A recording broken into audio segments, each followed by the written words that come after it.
Sensation, le MAG. Bonjour à tous, bienvenue sur Sensation en association avec TV78. Des glaces artisanales s'invitent dans l'assiette des collégiens et collégiennes des Yvelines depuis à peu près un an. Des glaces artisanales puisqu'elles sont produites par la société Maison Alperel, située à Trappes depuis 2012. Et pour en parler avec nous, je reçois aujourd'hui Karima Rafik, présidente de la société Maison Alperel. Bonjour. Bonjour. Alors les ateliers de Maison Alperel sont situés donc à Trappes depuis 2012. Quelle est l'histoire de la société et pourquoi vouloir s'ancrer dans le département des Yvelines ? Alors donc l'histoire de la société, alors Maison Alperel, effectivement, je suis PDG de cette maison depuis 2016, sachant que ça a été un rachat. C'est une entreprise qui existe depuis les années 2000, créée, donc le fondateur était Monsieur Maman, donc mon prédécesseur, qui était déjà ancré dans les Yvelines. Pourquoi il a fait ce choix-là ? Parce que c'est une terre qui est riche, tout simplement, on a des producteurs exceptionnels, donc pourquoi aller chercher loin ce qu'on a tout près de chez soi ? Vous faites partie des glaciers engagés, qu'est-ce que ça signifie ? Quels sont vos engagements ? Alors, les engagements sont très simples. Moi, quand j'ai repris l'entreprise, j'ai voulu aller encore plus loin. Donc, mon prédécesseur fabriquait des glaces en bac de litre 5 uniquement pour les restaurateurs. Et j'ai voulu que ce soit un produit qui soit réellement accessible à tous. Et c'est comme ça que j'ai développé donc, notamment une gamme en grande distribution et des partenariats, que ce soit avec des restaurants collectifs ou des cantines. Donc c'est ce que vous avez dit là il y a un instant, c'est vraiment accessible à tous. C'est votre souhait justement que les glaces, donc des glaces artisanales, on peut toujours se dire que c'est plus cher finalement que dans les glaces de grande surface ou les glaces premier prix. Là ce que vous souhaitez c'est vraiment que ça soit accessible au plus grand nombre ? Exactement. Dès le départ, ce que j'ai souhaité, c'est que ce soit accessible à tous et qu'il y ait une traçabilité surtout du produit. Donc, engagé, pourquoi ? Je réponds à votre question de tout à l'heure. C'est clairement sur la partie circuit court. Donc, tous les producteurs, la majeure partie de mes producteurs sont dans les Yvelines. Donc ça, j'y suis assez attachée. Et d'avoir vraiment la traçabilité du produit réellement fait maison. Vos produits sont donc made in Île-de-France, voire même pour aller un peu plus loin, made in Yvelines. Vous vous inscrivez, vous l'avez dit, dans une logique de circuit court. Quels sont justement les producteurs des Yvelines qui travaillent avec vous dans la production de vos glaces ? Alors donc les producteurs, donc nous avons la ferme de Grignon, qui est à 10 km de la fabrique, Cardelet. On travaille également avec Y, mon torréfacteur de café, la factory qui est à Oudan. Je vais pas tous les citer, mais il y en a plusieurs, effectivement. Et pour aller plus loin, vous avez signé justement un partenariat avec CEMIDI, la société de gestion des cantines des collèges yvelinois. Comment ce partenariat a-t-il pu être mis en place ? Alors, ce partenariat a été mis en place par le département. C'est une histoire assez... En 2019, je suis assez émue parce que c'est quelque chose qui a vraiment... qui m'avait perturbée à l'époque et ça n'avait pas été évident. J'ai eu un incendie criminel qui a brûlé toute l'usine qui était basée à la Verrière, si vous connaissez, à Trappes également. Et j'avais appelé tout le monde, le département, les mairies, pour qu'ils puissent me trouver un local. Et donc c'est là où ils ont réellement connu Maison Alperel, la marque. Et donc du coup ils se sont dit pourquoi pas aujourd'hui proposer, parce qu'ils avaient aussi à cœur de proposer des produits locaux pour les cantines. Donc c'est un partenariat effectivement qui a commencé il y a un an. Donc justement d'un malheureux événement qui s'est produit. Effectivement, qui du coup nous a fait connaître. Voilà, vous êtes fait connaître et aujourd'hui vous permettez donc aux collégiens et collégiennes de manger, de goûter justement un produit local. Ça vous a semblé évident de signer ce partenariat pour aller un petit peu plus loin dans cette logique de circuit court ? Alors moi je trouve que ça a complètement du sens et c'était important pour moi aussi de sensibiliser, je suis maman également, de sensibiliser les enfants dès le plus jeune âge à réellement savoir ce qu'ils ont dans leur assiette, donc la traçabilité du produit.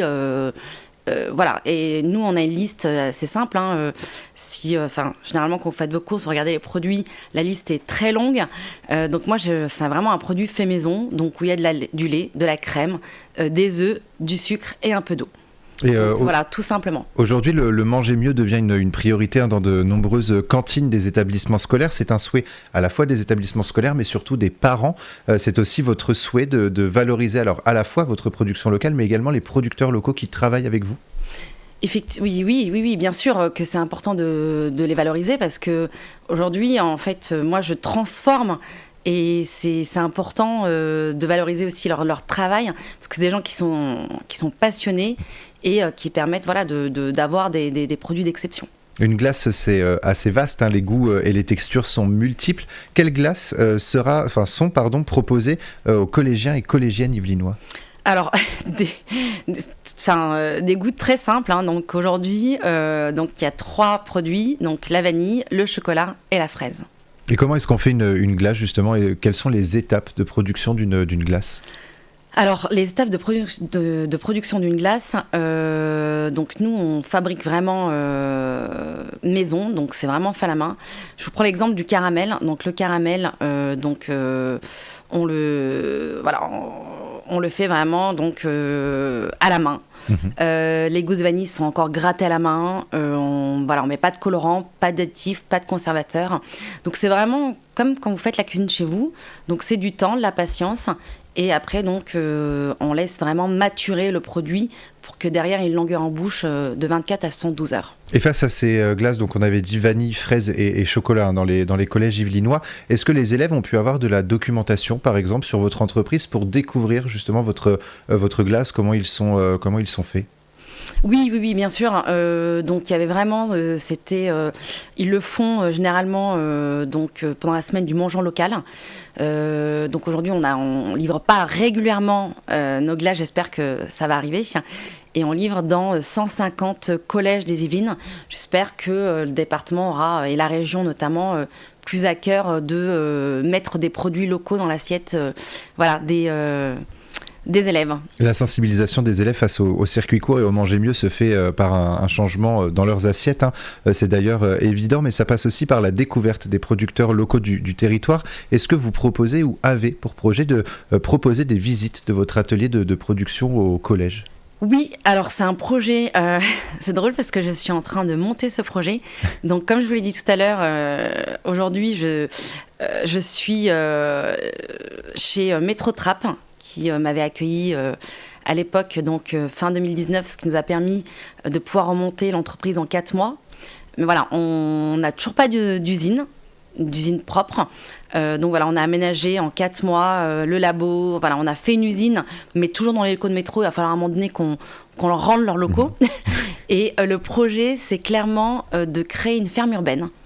Où on va proposer donc aux élèves, que ce soit des collèges, des lycées ou des écoles, de pouvoir venir visiter l'usine, d'ouvrir l'usine. Ça sera vraiment une avant-première, parce que généralement les usines n'ouvrent pas leurs portes. Nous, on n'a vraiment rien à cacher. Et donc, du coup, de clairement leur proposer de fabriquer eux-mêmes des glaces. Donc voilà, et je pense que c'est avec ce côté ludique qu'on va sensibiliser aussi les plus jeunes. Donc là, vous nous avez parlé justement, donc vous êtes à Métrotrap pour l'instant, donc votre projet c'est de trouver d'autres locaux. Vous voulez trouver des locaux dans les Yvelines, rester dans le territoire ? De préférence, oui. En tout cas, oui, c'est sûr, en Ile-de-France. Donc j'espère que je vais avoir des propositions de locaux qui seront adaptés pour nous permettre de créer cette ferme urbaine. Et dernière petite question sur justement ces produits locaux, cette production locale. Changer le mode de consommation des jeunes dans les cantines, donc en leur offrant justement des produits locaux. Est-ce que c'est aussi faire d'eux des consommateurs responsables de demain ? Complètement. Je vois pas d'autre manière. Après, c'est vraiment, c'est ce qu'on appelle de l'éducation, hein, dans l'éducation au goût, l'éducation donc du coup à les sensibiliser aussi au circuit court, à connaître des producteurs, à réellement aujourd'hui tout simplement consommer mieux. Est-ce que vous avez rapidement un autre projet justement au sein de la maison Alperel ? Je pense que le projet de la ferme urbaine, en tout cas, on va tout mettre en œuvre pour qu'il puisse se concrétiser dans les Yvelines. Donc là, c'est un appel aussi. Donc ça sera déjà un très grand projet. Très gros projet, oui. Et voilà, mais c'est être clairement... et j'espère que ça va aspirer donc, notamment d'autres marques on pourra de toute façon suivre ce projet et puis pourquoi pas vous réinviter quand le projet avancera. Avec Merci plaisir. beaucoup Karima Rafik d'avoir été avec nous sur Sensation. On peut retrouver plus d'informations sur votre site maisonalperel.com et pour revoir ou réécouter cette émission, rendez-vous sur notre site et notre application Radio Sensation.